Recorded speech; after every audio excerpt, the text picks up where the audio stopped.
Muhammad wa Ali Muhammad.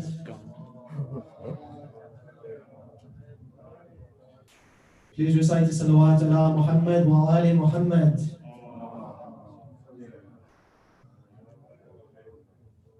Alhamdulillah, again we've been blessed with night 3 of Muharram. Inshallah, the capacity is due to increase in the coming days. We're hoping so too. Just familiarize yourself with the policy and procedures before attending. If you have any queries or questions, please do ask the guards at the gate. And again, with seating, I do urge you all please to sit on the X and maintain a meter between you guys. If you do come as pairs or brothers or father and son, please do try and take the seating on the side so one of you can sit on the X and one of you can sit against the wall so it doesn't disrupt the rest of the line. Please recite salawat ala Muhammad wa Ali Muhammad. Allahumma salli ala Muhammad wa ali Muhammad. And these events and throughout the year, and especially these 10 nights, are solely done by your support and your financial support. So if you would like to donate towards this event or events throughout the year, please do see a volunteer and support these events, because these are the Majlis of Abdullah Hussaini, and you spend £1 here and you'll be rewarded 1,000 times more in the hereafter, inshallah. And I pray that you all are granted the ziyarah of Imam Hussain in this life and in the hereafter. And also for the paying members, Muharram marks the new Islamic year, and we do start with the membership renewal in Muharram. So if you do need to pay your membership, you can see Uncle Rashad and Uncle Garash be at the door. Alternatively, if you do not want to pay in cash with the current circumstances, you can also transfer via online banking. Tonight we will be commemorating the mother of Abbas, al-Baneen. So a short poem before I call our esteemed guest. When al-Baneen, there have been thousands of queens, but there's one al-Baneen who can compare to the one that gave all her sons to Hussain. I'm ashamed of writing her name with my pen. She gave four sons away, wishing they were 10. Battles are for men, yet though she's a woman, her courage embarrasses 1,000 men. No man living on this earth can touch al-Baneen's worth. Queens come and go, but 1,300 years later, and this queen remains. They say women in Islam are not equal, they're right. They say women in Islam are not equal, they're right. She's not worth one man, she's worth them all. They say veils oppress, but with her veil she'd unveil a moon called Abu Fadil. Whilst her hair would flow freely, she'd raise the sons of Ali. They wanted beauty, but she saw beauty in Ashura's pain. Sallallahu alayki ya Abul Fadl al-Abbas, sallallahu alayki ya Abdullah. With these words, I would now like to invite our esteemed guest and recite for the next few nights, Sheikh Ibrahim al-Ansari, with a loud salawat ala Muhammad wa Ali Muhammad. Allahumma salli ala Muhammad wa ali Muhammad.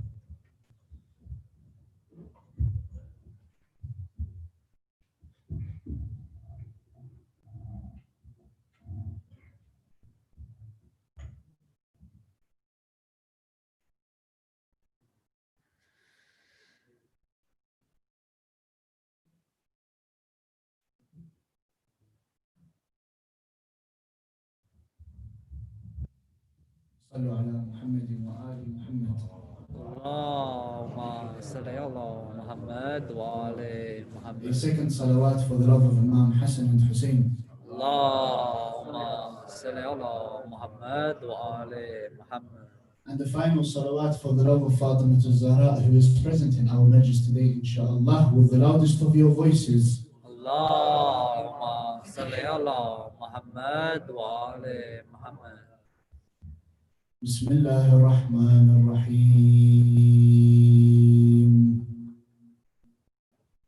صلى الله عليك يا مولاي يا رسول الله. صلى الله عليك وعلى آل بيتك الطاهرين.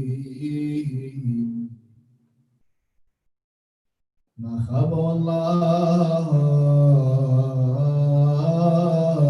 من تمسك بكم وأمنا يا من لجأ إلى حسنكم سادتي سيدي يا أبا عبد الله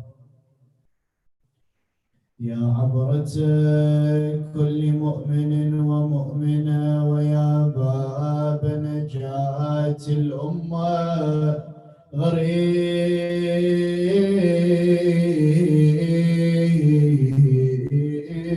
يا مظلوم كربلاء بأبي وأمي من ذبح من القفا بأبي وأمي من ذبح عطشانا يا ابن شبيب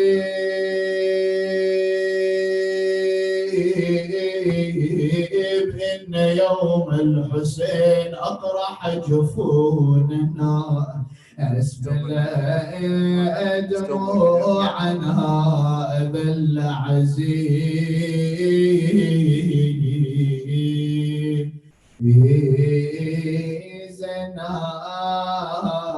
سيدي يا أبا عبد الله يا ليتنا كنا معكم فنفوز فوزا عظيما قال الله تعالى في كتابه الكريم بسم الله الرحمن الرحيم إنما أنت منذر ولكل قوم هاد صدق الله العلي العظيم. Enlighten your majalis and listeners gathering with the loud salat ala Muhammad wa ali Muhammad. اللهم صل على محمد وآل محمد. For those that have realized the trend over the past few days, we have been trying to tackle the different topics of usul al-din, the roots of our religion. We started in the first night by explaining Tawheed and how Tawheed and the characteristics of Allah subhanahu wa ta'ala all come from His essence. We carried on to say that one of His characteristics is that He is just, and we proved the justice of Allah subhanahu wa ta'ala, and we gave the exam answers as to how to pass the tests and tribulations that are put towards us and why there are tests and tribulations. Then we moved on to say that it was out of the justice of Allah subhanahu wa ta'ala that He sent down prophets, and we talked about the topic of prophethood yesterday. We looked at the need for prophethood, and we said that prophethood, there are two needs why we need guidance. The first was in order for us to reach our potential, and the second was in order for the prophet to guide us on how to worship. And we said there are three different characteristics that a prophet should hold. The first of which was infallibility, the second was perfection, and finally, ahsantum, miracles. Today we want to move on after prophethood. What comes in usul al-din? Imam, ahsantum. Today we want to talk about the topic of imam. Now there is, of course, if we talk about the justice of Allah subhanahu wa ta'ala, we must believe that after the Prophet Muhammad sallallahu alayhi wa alihi wa sallam, there must be some sort of guidance that carries on. Otherwise, we could potentially say that it could be an injustice. Because if you look at us today, for example, we live 1,400 years after the Prophet Muhammad. Now imagine, if there was no guidance throughout these whole 1,400 years ago, of course the religion could possibly change. And there would be no one that would take us towards the true path of Allah subhanahu wa ta'ala. And no one to take us to exactly what the Prophet wanted to come with his message. Correct or not? And therefore we realize that there is some sort of need for a guidance. This guidance can come in different words. Some could call it a hujjah. A hujjah itself comes in different forms. So we started off with the ayah, إنما أنت منذر ولكل قوم هاد. You are but a warner, and for every group of people there is a guide. This ayah in itself proves that for every group of people that come, there must be some sort of guide. And this is a Quranic explanation to why there has to be a guide at this time. Now, when you come to the tafsir of this ayah, what happened was this: that the people around the Prophet, they came to him and they said to him, do you know what? You only brought to us the Quran. If you are really a prophet, come and bring us another miracle.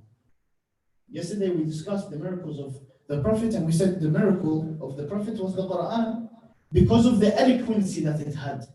They said, okay, you use the Quran, bring us another miracle.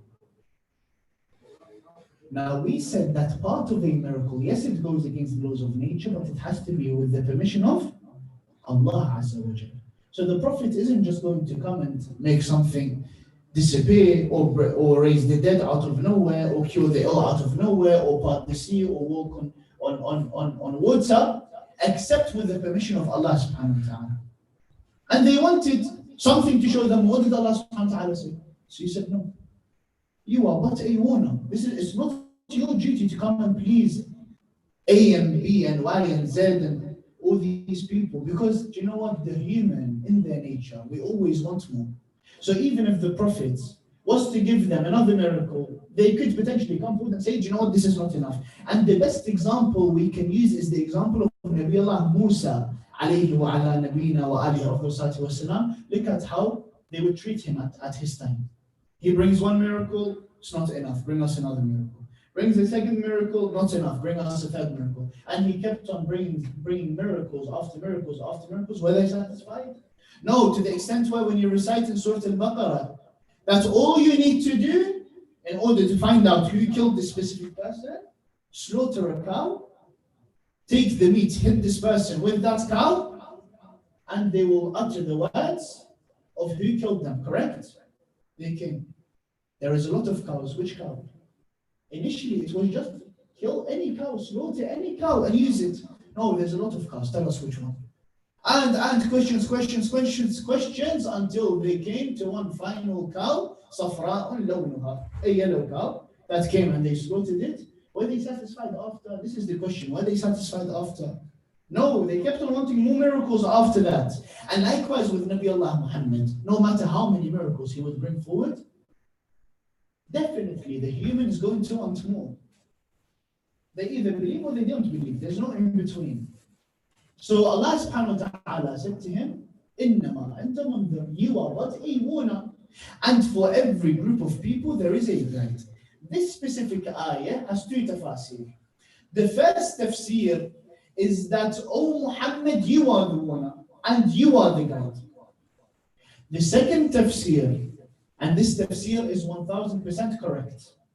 The second tafsir is also 1000% correct, where the second tafsir would say that, O Muhammad, you are a warner, and for every group of people that comes after you, there will be a guide. Now you might ask me, how is it that there are two different meanings to the same ayah? Do they contradict each other? No. If they contradict each other, then I would say, okay, there's an issue with having two tafsir.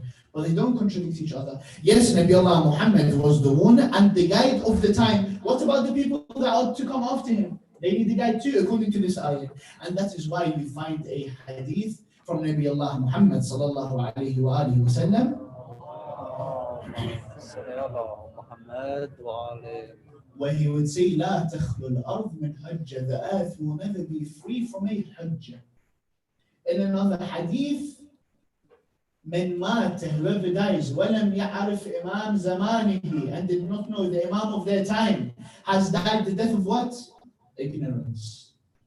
Meaning what?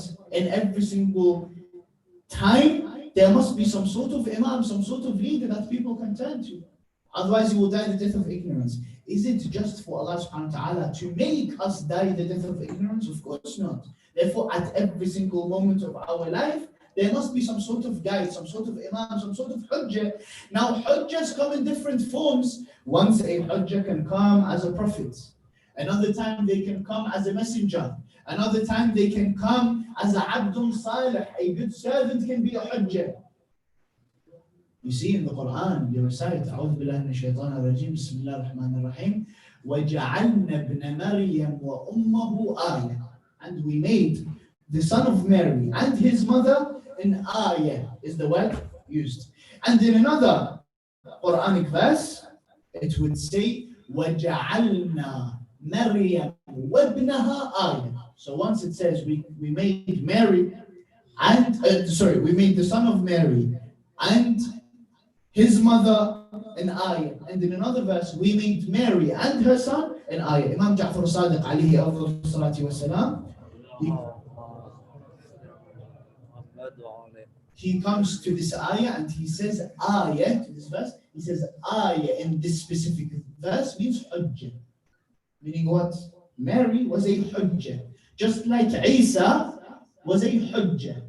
Jesus was a hujjah as a prophet and as a messenger. Mary was also a hujjah.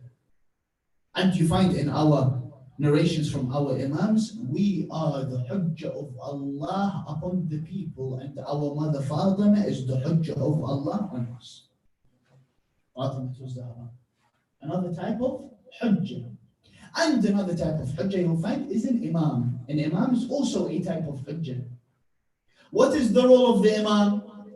The imam's role is to apply sharia. So the Prophet would come with the message of La ilaha illallah, with the way to worship. The imam's role is to apply it and teach us how to do it. Because as time goes, things could change. New tribulations could come forward. The imam would be able to tell us what to do in that specific time. If the imam has such a big role, that automatically means that the imam must have one characteristic, which is infallibility. At least. The imam must be infallible. Now, this specific characteristic is not from me. The Quran says that. Let's use the Quran, the best evidence, yes? When Allah subhanahu wa ta'ala trialed Ibrahim alayhi wa ala nabiyina wa alihi afdal salati wa salam with some words, and he passed this test, what did Allah say to him? Inni ja'aluka lin-nasi imama. I am making you to the people an imam. Ibrahim then said to Allah, وَمِن ذُرِّيَّتِي. And from my progeny. It's like he had a dua, he had a wish that from my progeny, will there be imams? What did Allah reply to him? My covenant will not reach the unjust.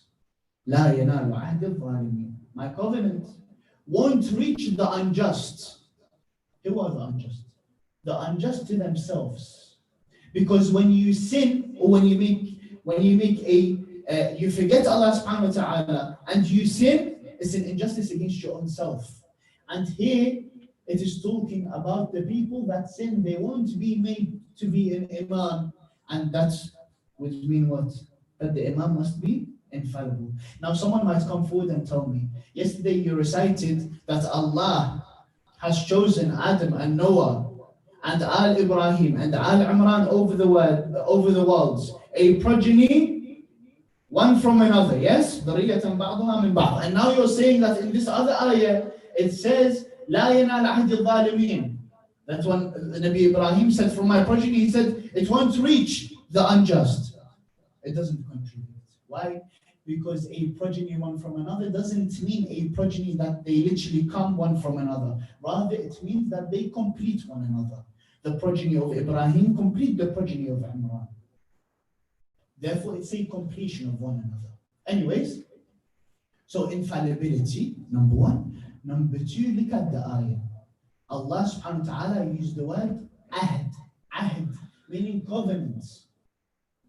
This covenant won't reach the unjust. What does covenant mean? It means that Allah subhanahu wa ta'ala would choose who would be an imam. It is divine appointment.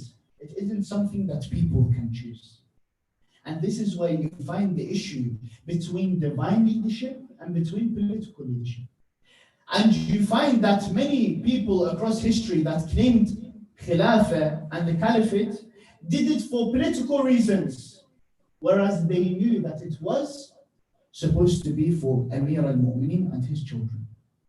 I will use a few examples from history so that the idea becomes a bit more clear. We're going to start from the Abbasid Caliphate, go back to the Umayyad, and then go back to the first. In the Abbasid Caliphate, you have Al-Ma'mun, the son of Harun. May Allah withdraw His mercy from them both. He says, I learned tashayyu' from my father Harun. He said, how is that? He said, one day, a man approached his palace. When he came and Harun knew that he was coming, he ordered the guards, he said, do not allow the camel to stop until its feet is with the mat. Why? So that when he comes off his camel, he won't step on the floor, he will step on a clean mat. Okay, no problem. This person walks in. He said, when this person walks in, Harun was known what a tyrant he was, yes?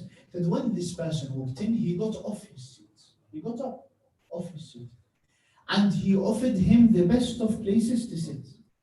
And treated him with the utmost respect. And in the best of manners, at least in front of people, this is I'm talking about, yes? And in the best of manners. And it was a thing that my father Harun would do, that whenever a guest comes, he would give them some sort of hadiyah, a gift when they leave. So I thought when he was treating him like that, he will give him the largest hadiyah, the largest gift. Whereas when he left, he gave him the smallest amount that he would give anyone. So I was confused. I asked him, oh Father Harun, what is this? Who was this man? He said to me, this man was Musa ibn Ja'far. And this is a man who is more deserving of this than me and you. Mamun now got confused. Okay, so he's more deserving of this, and you just said he's more deserving of this? So why don't you give it to him? He said to him, Wayhak, who upon you? If you try to take this from me, I will cut off your head. Meaning what? He knew where it lied, but at the same time, no, he wanted this political leadership, he wanted the status. In another narration, when you find the issue of the land of Fedek, Harun, may Allah withdraw His mercy from him, comes to Imam Musa ibn Ja'far. He says to him, oh Musa, I want to give this land back to you. Musa ibn Ja'far looked at him, he said, I don't want it. He said, no, let me give it back to you. He said, I don't want it. He kept on going, no, I will give you this land. He said, okay, but only if you give it to me fully. If you give me the full land, only then I will take it. He said to him, okay. He said, but you won't be able to. He said to him, no, I will be able to. He found this to be rude. He's supposedly the caliph of the time. You're telling me I won't be able to give you a land back? He said, no. Come, tell me exactly on the map where it is. He said, okay. It starts here. He said, okay, you will have it. It moves on to here, moves on to here, moves on to here. He said, you have it, you have it, you have it. Until the end of it, he looked at the map and he said to him, there is nothing left for us.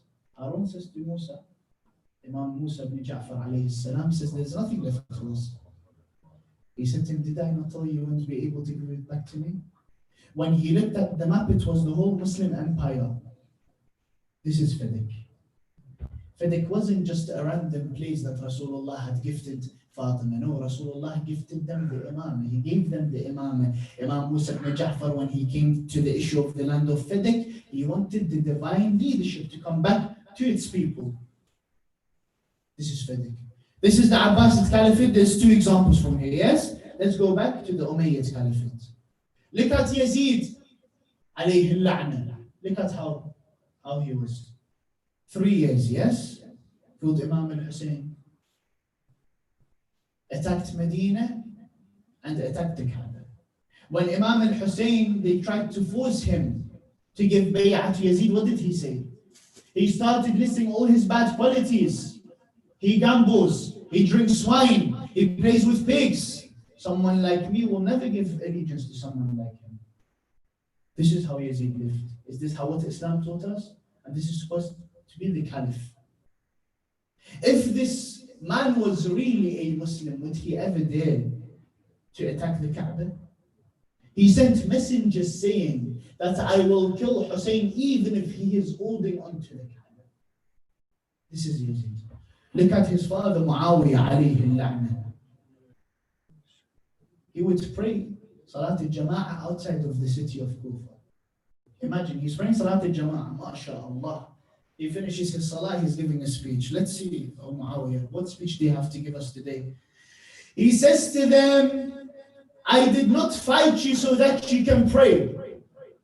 And I did not fight you so that you fast. And I did not fight you so that you go to Hajj. Because I realize that you do all of that already.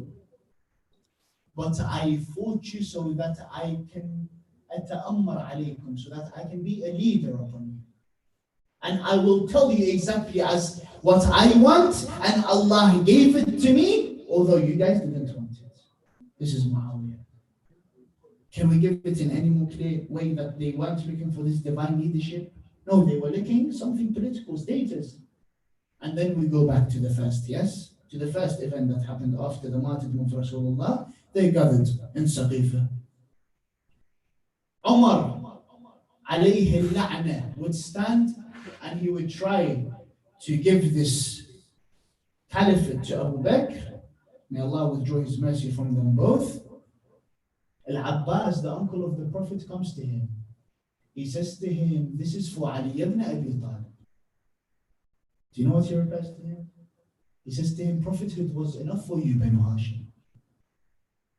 Prophethood was enough for you, Banu Hashim. No, but hold on a second. This is divine. Imam is the completion to prophethood. Prophethood is not completed except with Imam. In fact, religion is not completed except with Imam. This is not from me. Look at what happened at Ghadir. O Messenger, convey to the people what has come down to you from your Lord. And if you don't, then you haven't conveyed Allah's message. What was Allah's message? La ilaha illallah, yes? He comes and he says to them, whoever I am a Mawla over, Ali is his Mawla. Then the ayah would come down, Al-Yawm akmaltu lakum dinakum. Today, I have completed my religion. I have completed your religion for you. When? With the wilayah of Imam Ali. Now, when people come to this issue of Ghadir, people could come and say, so why did Rasulullah leave this so late? Why did Rasulullah leave this so late? In Hajjat al-Wada', and now he tells us about the wilayah of Imam Ali? No, hold on a second. The wilayah of Amir al-Mu'mineen, Ali ibn Abi Talib, the Rasul made it clear from the start. How? Go look at Hadith al-Dar. In Hadith al-Dar, you see the Prophet had two phases to his nubuwwah and to his da'wah. He had the secret phase and the public phase. In the secret phase, towards the end, Allah subhanahu wa ta'ala would order the Prophet that warn your close relatives. This is found in Sunni and Shia sources. The Prophet would invite his close relatives from Quraysh. They would come, according to the Sunni tradition, there were 40 men of them plus minus one. That's what the narration basically says. So there were between 39 to 41 people. And he asks them, he says to them, he explains the message after he gives them the food and drink. Then he says to them, who wants to be my brother and who wants to be my minister and my caliph? No one stood up except for Amir al-Mu'mineen. He put his hand on his neck, so he was sitting next to him. He would hold him like this. He said, this is my brother, and this is my minister, and this is my caliph. After that, what happened? He went into the public da'wah. Meaning prophethood and imam stemmed from the same place. And later on, inshallah, in a couple of minutes, I will give another proof on how imam and prophethood stem from the same place. Not only in Hadith al-Dar. No, look at everything about Amir al-Mu'mineen from the moment he was born in the Kaaba, from a pure origin. How pure can a man be to be born in the Kaaba? And you know, you're reciting Ziyarat Warith, أشهد أنك كنت نورا في الأصلاب الشامخة. I bear witness, Imam Sadiq says to Imam al-Hussain, I bear witness that you were a light in the pure wombs. And he starts talking about how he was a light in his origins. Now, Abu Abdullah al-Hussain came from who? Fatima al-Zahra and Ali ibn Abi Talib. Fatima al-Zahra, we knew she was a fruit from heaven, yes? Ali ibn Abi Talib wasn't from there. Ali ibn Abi Talib is the son of Abu Talib. Meaning what? Ali ibn Abi Talib had a pure origin. Likewise, Abu Talib had a pure origin for everyone that says he was a kafir. Imam al-Sadiq says through the ziyarah of Imam al-Hussain that Abu Talib was a believer. And likewise, all his forefathers. Look at Amir al-Mu'mineen and look at the ahadith of Rasulullah and look at his stances. The first to perform shahada. The first to pray behind Rasulullah. Islam was not established except with the sword of Ali and the wealth of Khadija. Look at Amir al-Mu'mineen in the battles. At Badr, he took the most of the kuffar, stood with his Nabi, and then at Uhud, the revelation comes down, La fata illa Ali, La shayf illa dhul fiqar. At Khandaq, his hit was equal to the worship of Thaqalain. Do you know what Thaqalain is? It means the skies and the earth. Equal to the worship of the skies and the earth. And another proof at Khaybar. At Khaybar, after the first and second would flee from that war, what does Rasulullah say? Tomorrow I am giving this flag to its protector. Here I want to stop for just 1 second. When Rasulullah says, I am giving this flag to its protector, what does it mean? This flag represents something, doesn't it? This flag represents the message of Islam. This flag represents La ilaha illallah. Rasulullah would say in front of everyone, I am giving this flag to its protector. Meaning what? Amir al-Mu'mineen is the protector of La ilaha illallah. He is the protector of Islam. Rajulun, a man that loves Allah and His prophets. And Allah and His prophets love him. Only Tabuk, he wasn't to go with the Prophet. He left him in Medina. Amir al-Mu'mineen would ask him, Oh Rasulullah, do you leave me with the women and the children? He said to him, is it not good for you that you are like me, that you are to me like Harun was to Musa, except that there is no prophet after me? And you're telling me that Nabi Allah Muhammad did not show the walaya of Amir al-Mu'mineen from the start? Ali is with the truth, and the truth is with Ali. Ali is with the Quran, and the Quran is with Ali. Oh Ali, this is the Quran, this is the silent Quran, and you are the walking Quran. I am leaving behind two weighty things. Two weighty things. The Quran and Ahlul Bayt. Who are the Ahlul Bayt? The Prophet would knock on that door every single day. He would knock on that door every single day and says, this is Ahlul Bayt. This is, look at the narration of Hadith al-Kisa. Oh Allah, these are my Ahlul Bayt, and these are my close ones. Their flesh is my flesh, and their blood is my blood.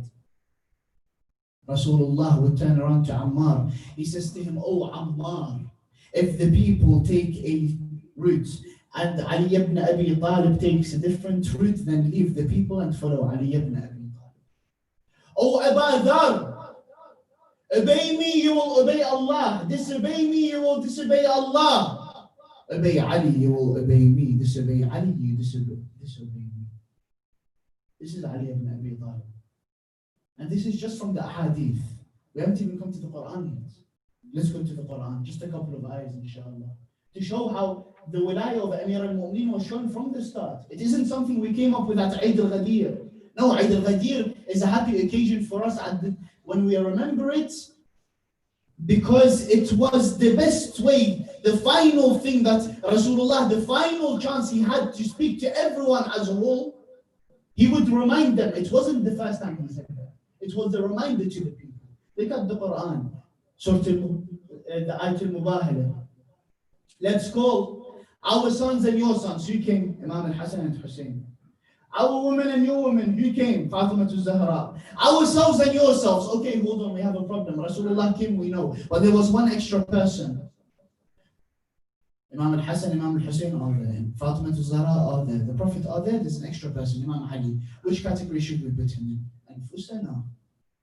Why? Because it is the general way of humans that when I invite you to a specific place, I will tell you, for example, I will bring X, Y, and Z. I wouldn't say I will bring myself to you. Correct? So Rasulullah wasn't referring to himself when he said أنفسنا. He was referring to Ali ibn Abi Talib. إنما يريد الله ليذهب عنكم الرجس أهل البيت ويطهركم تطهيرا.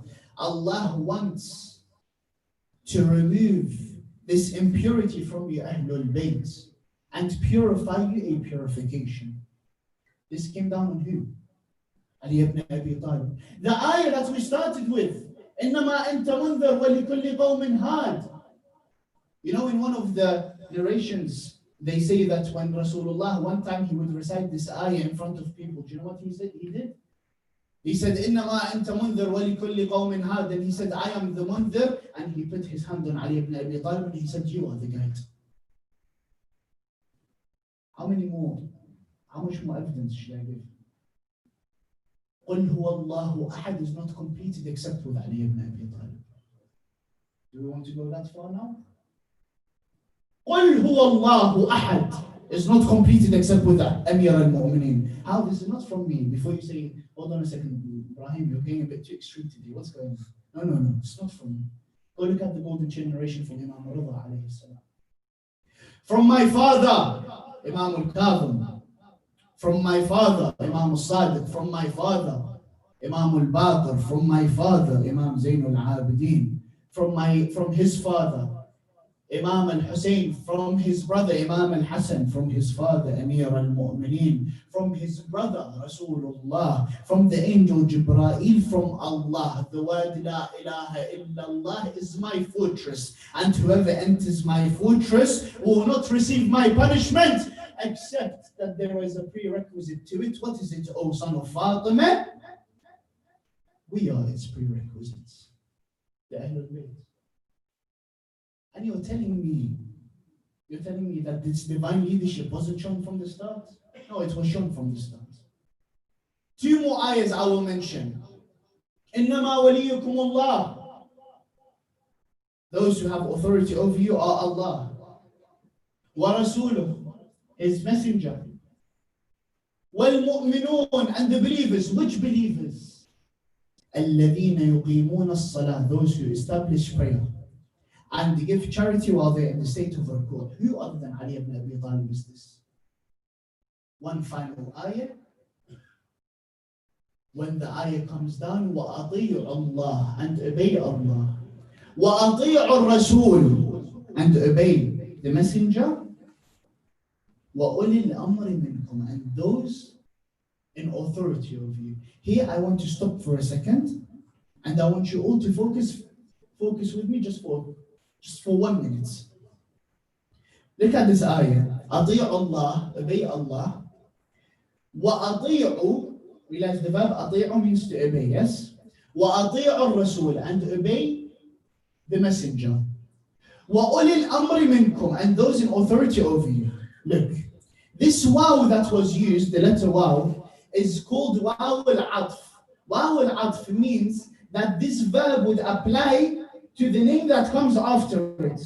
So if I say, for example, obey the messenger, and this and is out to the verb what? Obey, those in authority over you. Yes? Look at the ayah, look at how it mentions it. أطيع Allah, obey Allah, وأطيع الرسول. It's used obey twice, because obeying Allah is at the top and it always comes first. Then obey the Prophet, then did they say obey a third time? No. And أولي الأمر منكم, meaning what? Obeying the Prophet comes from the same root as obeying the Imam. One obeys. Obeying Allah is one, the Prophet and the Imam is another. Now, finally, let's look at our duties towards our Imam. Now that we have established Imam and where Imam lies, and that it's a divine appointment from Allah subhanahu wa ta'ala, divine leadership from Allah subhanahu wa ta'ala, what are our duties towards our Imam? I am not going to tell you what our duties are. Al-Banin is going to tell you what our duties towards the Imam are. And tonight is her night. She is the gateway to your needs. Those who have a need today, ask Allah subhanahu wa ta'ala. By Al-Banin, it will all be granted inshallah. Look at the life of al-Banin. Our first duty that she taught us is obedience and servitude towards the Imam. How did al-Banin show that? When she would come to the house of Amir al-Mu'mineen, she would tell Amir al-Mu'mineen, allow me to enter the house before you. He allowed her. He said, go in. Al-Banin would walk in. What would she do? She will go to Imam al-Hassan and Imam al-Hussein. She will tell them, I have entered, listen to this, look at the words of Banin. I have entered your house as a servant. Will you accept me as a servant for you? This is the wife of Amir al-Mu'mineen that we're talking about. Not a random woman that came into their house. Imam al-Hassan, Imam al-Hussein are then by default her children.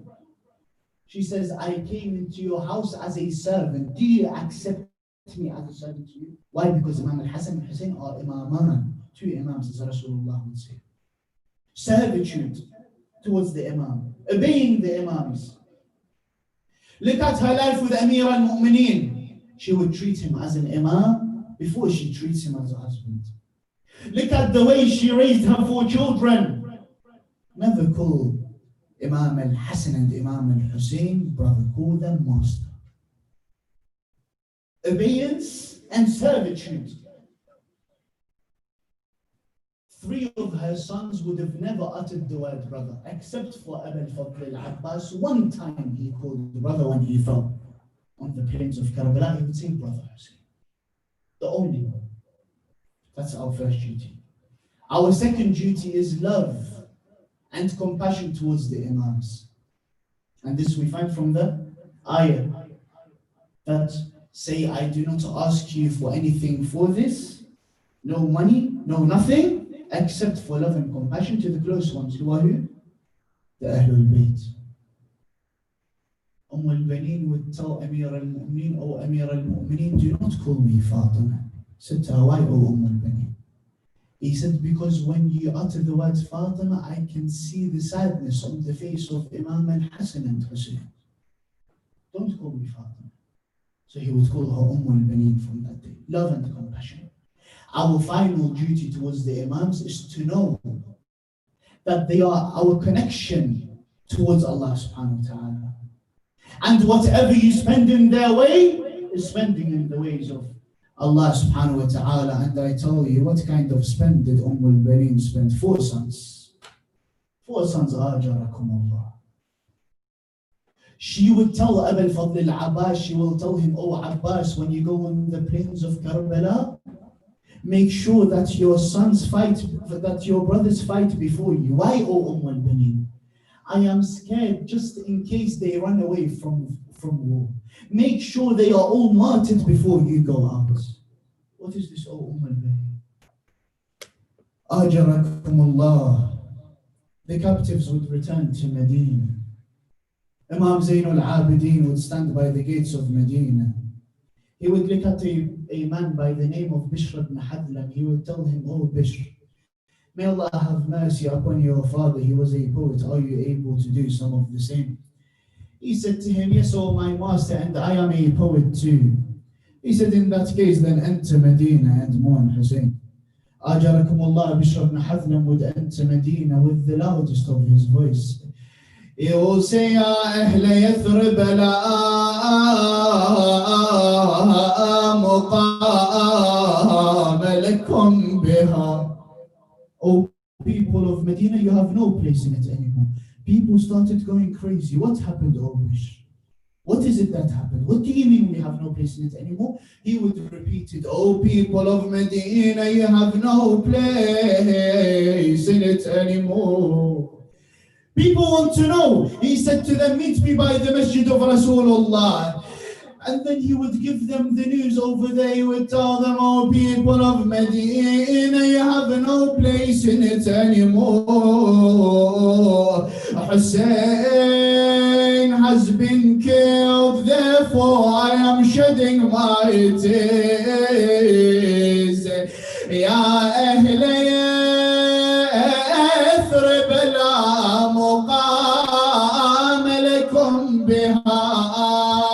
قتل الحسين دموعي مدرار الجسم من هو بكربلاء مضرجان والرأس منه على القناة يدار. Oh people of Medina, you have no place in it anymore. Hussein has been killed, therefore I am shedding my tears. His body in the land of Karbala has been left in bread, and his head was being taken from place to place on a spear. Husseina. Bishop would say, I did not leave a single woman in Medina except that the whole of Medina would hear her cries. And then I saw a woman trying to make her way between the people. She was holding an infant. Do you know who that infant was? It was Ubaidullah, the son of Abbas. She was holding an infant. To her shoulder, she would come, make her way between the people. She would come to me, she will ask me, are you the one mourning the beloved grandson of Rasulullah? I got confused. I said, I was just mourning Hussein, and she is asking me if I'm mourning Hussein. He looked at the person next to him. He said to him, who is this? He said to him, we're upon you, O Bishop. This is al-Banin, the mother of Abbas and his brothers. He said, I didn't want to break her heart. I didn't want to kill her instantly. I told her, oh al-Banin, my condolences go to you for your son Ja'far. She said to him, did you hear me ask about Ja'far? She said, he said to her, my condolences go to you for your son Uthman. She said, I didn't ask you about Uthman. He said, my condolences go to you for your son Abdullah. She said to him, tell me about Hussein. He said to her, my condolences go to you for your son Abbas. How was he left? He was left by the river with no heart. al-Banin started to cry. The infant would fall on the floor. She will tell him, you have broken my heart. Tell me about Hussein. Is he dead or alive? It's as if he would say to her, al-Banin,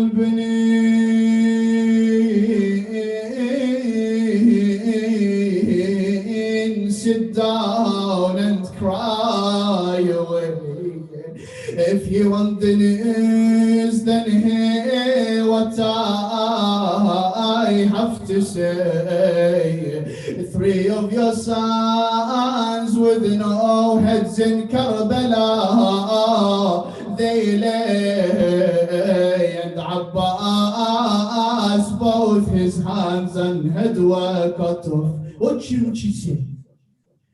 She'd say, she took a breath and sigh. If you think for my sons I cry, to Karbala I send them to die. Just tell me Hussein is safe.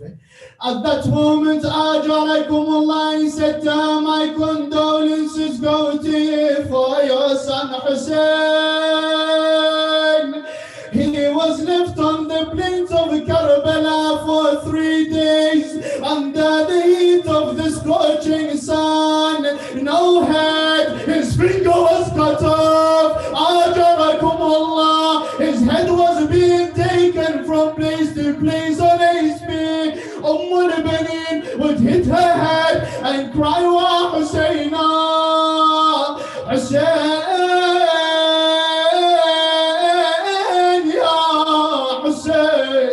al-Banin started to cry, making her way towards the house of Abu Abdullah al-Hussein. With this scene, and I will ask for your dua. Listen to this. The captives have just come back from Sham, yes?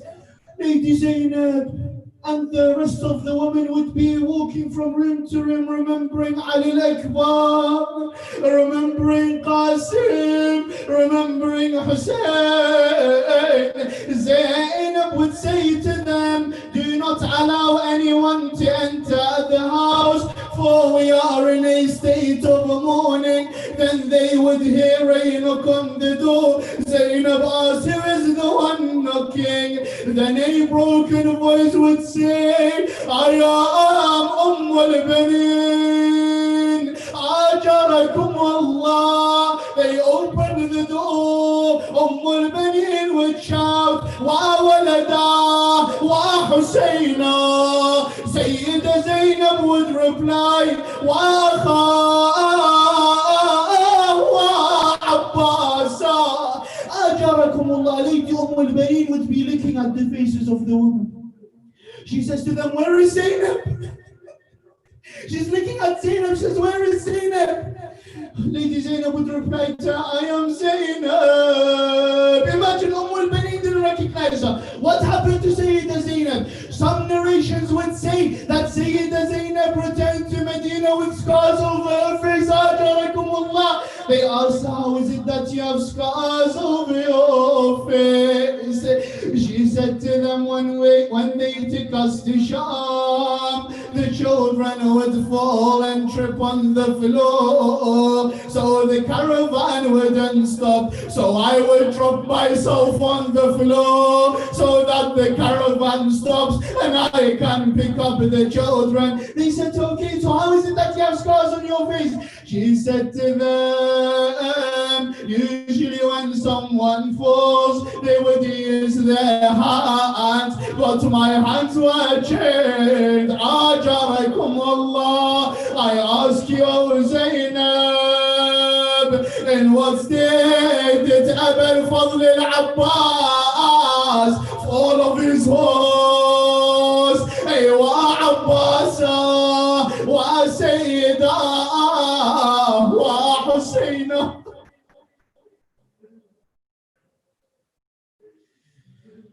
Inna lillah.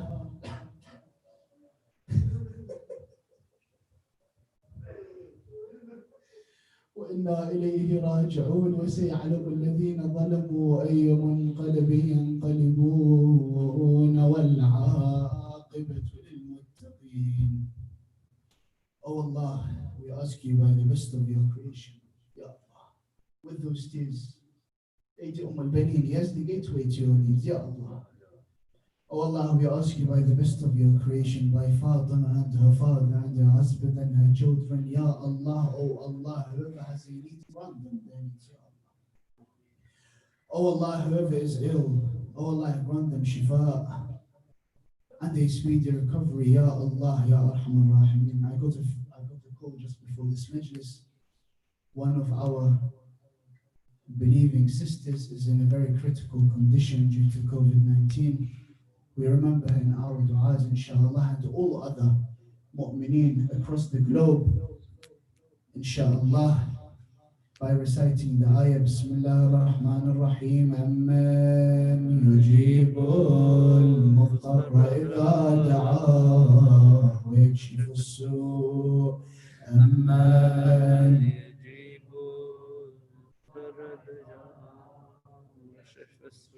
أمن يجيب المضطر إذا دعاه ويكشف السوء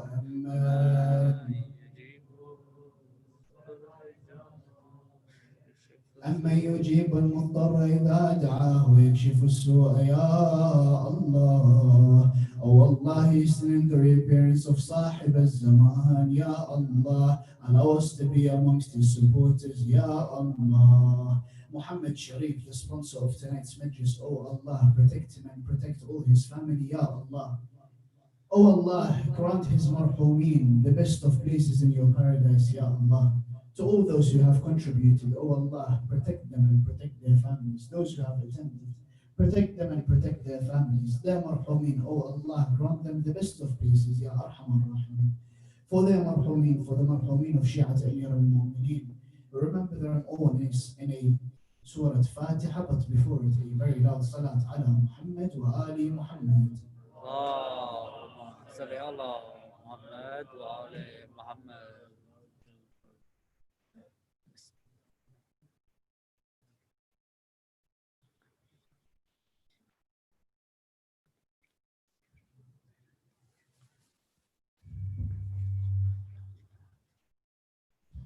इन्ना लिल्लाहि व इन्ना इलैहि राजिऊन। इन्ना लिल्लाहि व इन्ना इलैहि राजिऊन। ला इलाहा तो पढ़ ले अब ले मजा तफसीर का। ला इलाहा की टेक नीचे खून है शबीर का। ओ ला इलाहा के पढ़ने वालों, ला इलाहा से पूछ लो, ला इलाहा तो बच गया, घर लुट गया शबीर का। अज़दार मज़लूम हुसैन बीबी रुकैया सब तू पहली गुजरी है, जिदा बखत भी उतरिया है, जिदी जोरी भी बेगानी मुल्क ते रुलाई गई है। अज़दार मज़लूम हुसैन आज मेरा दिल कर दे मैं जोड़ी दे मुसाहब सुनावा।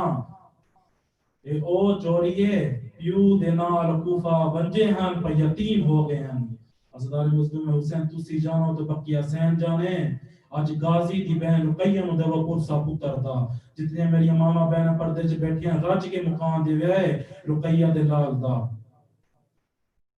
दो पुठे होए पुत्र रुकैया दे, ओ जदा लोर पे विच दरिया दे, ओ मां मरवंजिया परदेसी बचरे आए वैन हुसैन नदी मां दे रोके आंदिए मैं जख्मी हाँ दफना नहीं सकदी बदी रुलदियां विच सहरा दे रोके आंदी है तेरे बहन दे पुत्र आयो आगाजी मैं कूदों में पुत्र दफना दे। मैं दुआ करे ना स्वाएग में हुसैन कदी भी ना रोवो ताई प्याना ओ दो लाल यतीम ओ दो लाल यतीम मर रुकैया दे जदा निखर गए प्यो मां तू वदे रुल दे जुला मदीना गरी विच वो आदरात बुले गहरानू गलिया रवेंदी है वदा मौत बुलेंदी वदा मौत बुलेंदी आया बाला को मिले मौत को मां दरिया ते ओ जदा कोस गई जोरी आयो मुसलिम दीवो गया छोटा बकिया जहरा को। आज़ादार मज़लूम हुसैन जालिम ने क्या कीता है मुस्लिम दे लाद बंदरियात ले आया है मंदरियात ले आया है रुहासस के अंदर चोले लहाओ में ज़िबा करने ने। आज़ादार मज़लूम हुसैन अकील दे बड़े लाल ने पार के चोला लाया है पार के चोला लाया है छोटा पुत्र के करेंदा है बटन खुलेंदा है वड बिरा वाल डेंदा है। इस जालिम ने के कीता है बड़े पुत्र दे देंदिया रुकैया दे छोटे पुत्र नु तमाचा मारा है तमाचे दा लगना वड्डा रो के आंदा है पर इन्ना लिल्लाह तेला चा चोला और देख नहीं सजनांदा असा जींदे मां तू नहीं मिलदे नहीं मामा मदा तकवांदा छोटा पुत्र रोना है रो के आंदा है मैं डर नहीं गया ए जिनका देंदा है मैं कुम काट नहीं खुल दिया मातम हुसैन हाय हुसैन हाय हुसैन हाय हुसैन हाय हुसैन हाय हुसैन हाय हुसैन हाय हुसैन हाय हुसैन हाय हुसैन हाय हुसैन हाय हुसैन